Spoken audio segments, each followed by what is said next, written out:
شراب اسلام میں قطعی طور پر حرام ہے اور اس کی حرمت اسی دن سے ہے جس دن سورہ مائدہ کی آیت نمبر 90 اور 91 کا نزول ہوا، جس میں اہل ایمان سے خطاب ہے، یا ایھا الذین آمنوا انما الخمر والمیسر والانصاب والازلام رجس من عمل الشیطان فاجتنبوہ لعلکم تفلحون۔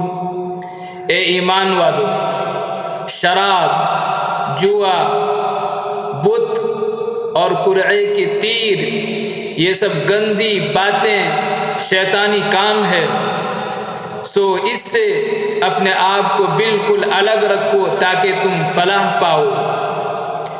جب ان آیات کا نزول ہوا اور صحابہ کے صفوں میں شراب کی حرمت کا اعلان ہوا تو جو صحابہ شراب پی رہے تھے، پلا رہے تھے، سب نے پیمانے کو پھینک دیا، شراب کے مٹکے کو توڑ دیا اور شراب کو مدینہ کے گلیوں میں بہا دیا۔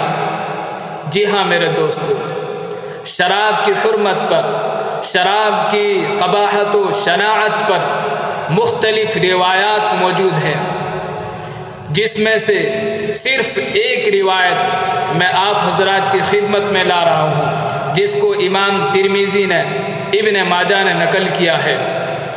حضرت انس رضی اللہ تعالی عنہ فرماتے ہیں، پیغمبر اسلام صلی اللہ علیہ وسلم نے شراب کے متعلق 10 قسم کے افراد پر لعنت فرمائی ہے۔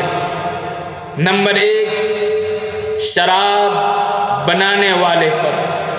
نمبر 2، شراب بنوانے والے پر۔ نمبر 3، شراب پینے والے پر۔ نمبر 4، شراب اٹھانے والے پر۔ نمبر 5، جس کے پاس شراب اٹھا کر لائی جائے اس پر۔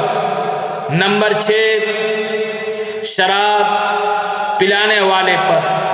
نمبر 7، شراب بیچنے والے پر۔ نمبر 8، شراب کی قیمت کھانے والے پر۔ نمبر 9، شراب خریدنے والے پر۔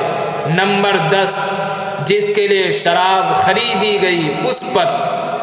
یہ 10 قسم کے افراد ہیں جس پر اللہ کے نبی نے شراب کے متعلق لعنت فرمائی ہے۔ میرے مسلمان نوجوان دوستو، شراب سے اپنے آپ کو دور رکھو، جس کے بارے میں پیغمبر صلی اللہ علیہ وسلم نے بہت ساری باتیں کی ہے۔ ایک بات یہ ہے کہ شراب ساری برائیوں کا جڑ ہے، شراب گناہوں کے راہ کو کھولتا ہے، شراب لڑائی جھگڑا اور فساد کا راہ ہموار کرتا ہے۔ اس لیے میرے بھائیوں، شراب سے اپنے آپ کو بچاؤ، اپنی دنیا بھی بچاؤ اور آخرت بھی بچاؤ۔ اللہ کریم ہمیں توفیق دے